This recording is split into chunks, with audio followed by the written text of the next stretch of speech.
Everyone, welcome back. This is Arjita and আজকের ভিডিওটা ভীষণ মজার হবে কারণ আজকে আমি কিছু মেজর অ্যান্ড কিছু মাইনর ডিফারেন্স শেয়ার করব বিটুইন ইন্ডিয়া অ্যান্ড আমেরিকা। মানে এই দেশে আসার পর আমি যে ডিফারেন্সেসগুলো ফিল করেছি, কিছু জিনিস যেটা ইন্ডিয়াতে আছে আমেরিকাতে নেই, কিছু জিনিস আমেরিকাতে আছে ইন্ডিয়াতে নেই, এই ডিফারেন্সেসগুলো শেয়ার করব। বাট ভিডিও স্টার্ট করার আগে একটা ছোটো ডিসক্লেমার আমি তোমাদের সঙ্গে শেয়ার করতে চাই। সেটা হচ্ছে my intention is not to prove that this country is better than the other. দুটো দেশই আমার কাছে ভীষণ ইম্পর্টেন্ট, দুটো দেশকে আমি ভীষণ ভালোবাসি। This is just my point of view. প্রত্যেকটা জায়গারই কিন্তু প্রস অ্যান্ড কনস থাকে। সো আমার পয়েন্ট অফ ভিউ থেকে আমি যে ডিফারেন্সেসগুলো ফিল করেছি বা দেখেছি সেটাই আজকে শেয়ার করছি। সো ডু নট জাজ this video, the purpose is just to entertain you and yeah, like and enjoy. So let's get started. So first point হচ্ছে হাউজিং। এখানকার মানে আমেরিকার মোস্ট অফ দ্য হাউস কিন্তু বানানো হয় উড দিয়ে, কাঠ দিয়ে তৈরি। পুরো কনস্ট্রাকশনটা হয় কাঠের, বেসটা হয় কনক্রিট একদম, কিন্তু এন্টায়ার স্ট্রাকচারটা কাঠ দিয়ে তৈরি করা হয়। চলো তোমাদেরকে প্র্যাকটিক্যালি দেখাই যে এখানকার কনস্ট্রাকশন কেমন হয়।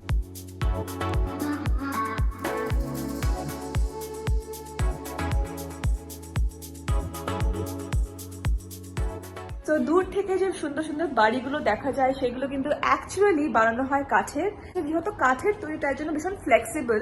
লাইক ইন্ডিয়াতে যখন আমরা বাড়ি বানাই তো আমরা অনেক লং টার্ম ভেবে কিন্তু বাড়িটাকে বানাই, লাইক জেনারেশন পর জেনারেশন সেই বাড়িগুলো ইউজ করতে পারে। কিন্তু এখানে যেহেতু কাঠের তাই ইটস ভেরি ফ্লেক্সিবল, খুব ইজিলি কিন্তু এটা স্ট্রাকচার, এটা ডিজাইন চেঞ্জ করা যায়। সো ইয়া, আই থিঙ্ক এটা ভীষণ অ্যাডভান্টেজ এখানে কাঠের।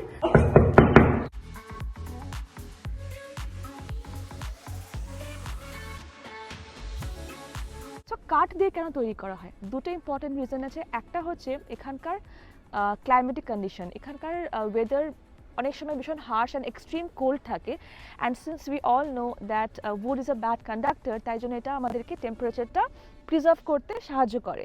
আর সেকেন্ড হচ্ছে এখানে কাঠ ভীষণ easily available, it's the cheapest resource, তাই জন্য মোস্ট অফ দ্য কনস্ট্রাকশন কিন্তু কাঠেরই হয়। নেক্সট হচ্ছে the flooring concept.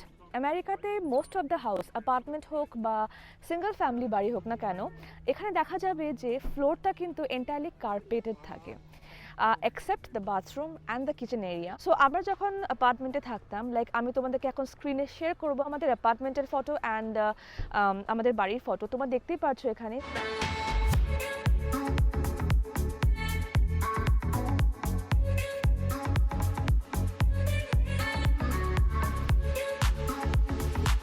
Most of the room কিন্তু পুরো কার্পেট। সো ইন্ডিয়াতে যেরকম একটা কনসেপ্ট আছে, আমরা নিজেদের পছন্দ করে রাগস বা কার্পেট কিনে সাজাতে পারি, আর সিটিং রুম বা লিভিং রুম, ড্রয়িং রুম যাই হোক, কিন্তু এখানে অলরেডি আগে থেকেই দ্য এন্টায়ার ফ্লোর ইজ কার্পেটেড। আরেকটা ইন্টারেস্টিং থিং যেটা আমার ভীষণ ইন্টারেস্টিং লাগছে অ্যান্ড তোমাদেরও লাগবে, সেটা হচ্ছে সকেটস। এখানে জায়গায় জায়গায় কিন্তু সকেটস দেখা যায়, লাইক একটা রুমে মোর দেন 3 to 5 সকেটস তোমরা দেখতে পারবে। Let me show you.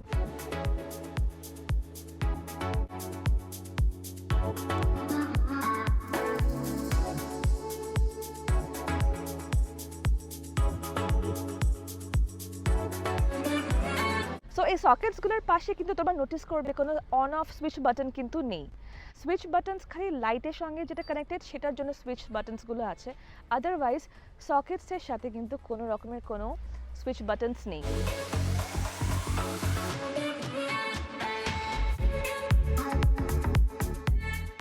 So it's like যখনই কোনো ডিভাইস তোমার কাছে থাকবে, জাস্ট প্লাগ ইন করে দাও, এন্টার করে দাও and the device is on mode. তাই এটা ভীষণ ইন্টারেস্টিং লাগে যে সব জায়গায় কিন্তু আমরা সকেটস পাই এখানকার বাড়িতে। বাট ইন্ডিয়াতে কিন্তু এই সিস্টেমটা আপাতত নেই। আমি জানি না এখন নতুন কোনো কনস্ট্রাকশনে হয়তো হতে পারে, but most of the house in ইন্ডিয়াতে কিন্তু এই কনসেপ্টটা আমি দেখিনি। আর একটা ভীষণ ইন্টারেস্টিং পয়েন্ট হচ্ছে এখানে কোনো রুমে কিন্তু তোমরা টিউবলাইট হোল্ডার বা টিউবলাইট হোল্ড করার জন্য যে সিস্টেমগুলো ইন্ডিয়ান বাড়িতে থাকে এখানে কিন্তু এটা নেই। লাইক ফর এক্সাম্পল আমাদের সিলিংয়ে লাইটস দেখতে পারবে।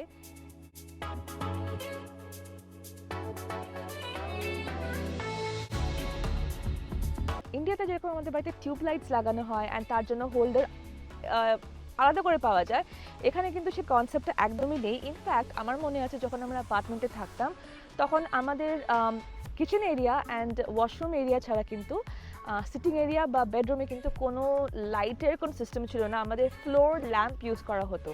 সো ইয়েস, এটা আরেকটা পয়েন্ট যে এখানে মোস্ট অফ দ্য রুমে কিন্তু আমাদের ফ্লোর ল্যাম্প ইউজ করতে হয়। প্রত্যেকের বাড়িতে কিন্তু এটা ভীষণ কমন, এখানে তোমরা ফ্লোর ল্যাম্প পাবে। যেগুলো নতুন কনস্ট্রাকশন বাড়ি লাইক আমাদের বাড়ি, সেখানে সিটিং এরিয়াতে অ্যান্ড আমাদের মেইন যেটা বেডরুম সেখানে আমরা সিলিং লাইট দেখতে পারি। সো এটা আমাদের মাস্টার বেডরুম অ্যান্ড এখানে কিন্তু তোমরা জাস্ট সিলিংয়ে রিসেস লাইটস দেখতে পারছো।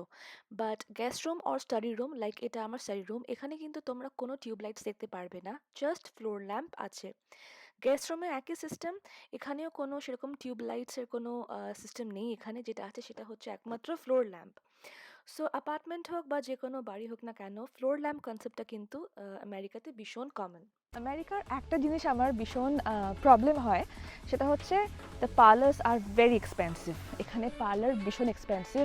একটা সিম্পল থ্রেডিং হেয়ার কাটে, oh my god, like I tell you, আমার এই হেয়ার কাটটা নিয়েছিল অ্যারাউন্ড $80। তো তোমরা বুঝতেই পারছো কতটা এক্সপেন্সিভ এখানে। সো ইয়া, পার্লার এখানে এক্সপেন্সিভ অ্যান্ড পার্লারে যেতে হলে আমাকে প্ল্যান করতে হয় যে কবে পার্লার যাবো। বাট ইন্ডিয়াতে কী ছিল, 15 ডেজ পর পর থ্রেডিং করতে গেলাম, ফেশিয়াল করতে গেলাম, ইট ওয়াজ সো ইজি। বাট এখানে একটু আগে থেকে ডিসাইড করতে হয়। এখানে কিন্তু প্রত্যেকটা রুমে, সেটা অ্যাপার্টমেন্ট হোক বা নিজের ইন্ডিপেন্ডেন্ট বাড়ি হোক না কেন, স্মোক ডিটেক্টর থাকবেই। মানে যদি কোনো কারণে ধোঁয়া বেড়ে যায় বা কোনো কারণে আগুন লেগে যাওয়ার চান্স থাকে, তখন কিন্তু আগে থেকেই এই অ্যালার্মটা বেজে যায়।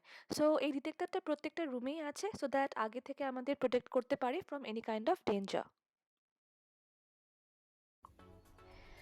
আরেকটা যেটা প্রবলেম আমার এখানে হয় সেটা হচ্ছে কমিউট, মানে পাবলিক ট্রান্সপোর্ট। সো যাদের পার্সোনাল কার নেই বা if you don't know driving, then এখানে কিন্তু ভীষণ প্রবলেম হয়।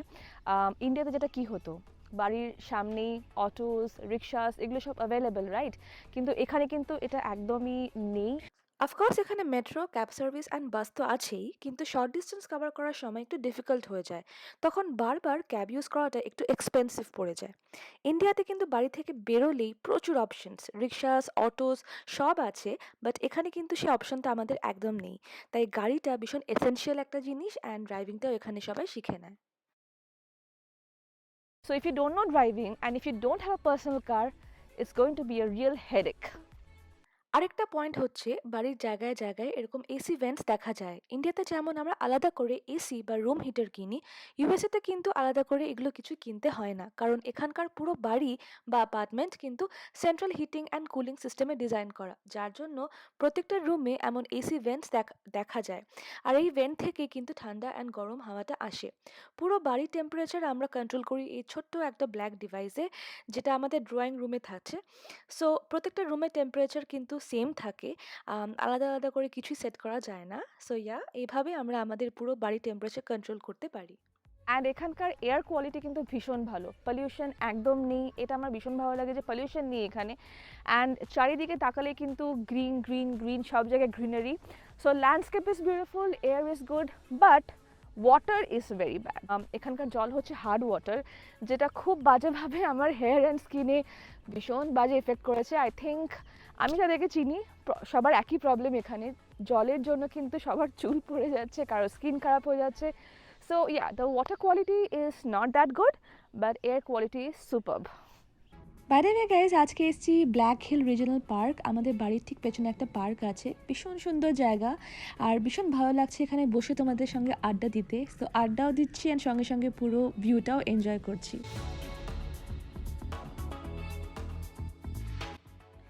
সো রেন্টেড বাড়ি হোক বা নিজের বাড়ি হোক না কেন, এখানে কিচেনের যে অ্যাপ্লায়েন্সেসগুলো প্রত্যেকটা বাড়িতে এটা পাওয়া যাবেই যাবে, আগে থেকেই ওয়েল ফার্নিশড হয়ে থাকে। ফর এক্সাম্পল রেফ্রিজারেটর বলো বা microwave, oven, chimneys, in fact dishwasher, এই 4-5টা জিনিস প্রত্যেকটা বাড়িতেই এখানে কমন। সো ইউএসএ যে কোনো পার্টে যাও না কেন, রেন্টেড অ্যাপার্টমেন্ট বা নিজের বাড়ি হোক না কেন, এই 4-5টা জিনিস কিচেনের কিন্তু আগে থেকেই ফার্নিশড থাকে। So this was quite surprising to me.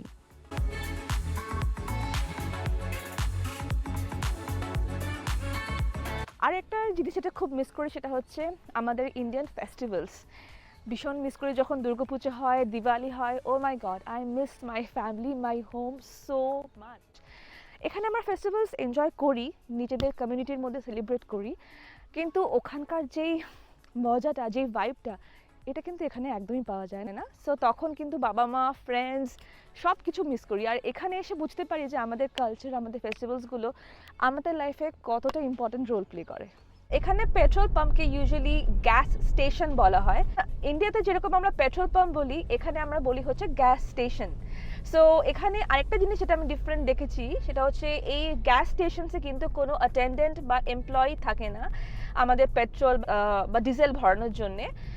Usually ইন্ডিয়াতে আমরা দেখি যে পেট্রোল পাম্পসে কিন্তু এমপ্লয়িজ থাকে বা অ্যাটেন্ডেন্টস থাকে, রাইট? কিন্তু এখানে পুরোপুরি এটা সেলফ হেল্প, নিজেদেরকেই করতে হয়। সো চলো তোমাদের দেখাচ্ছি যে আমরা গাড়িতে কীভাবে ডিজেল ভরছি। Let me show you.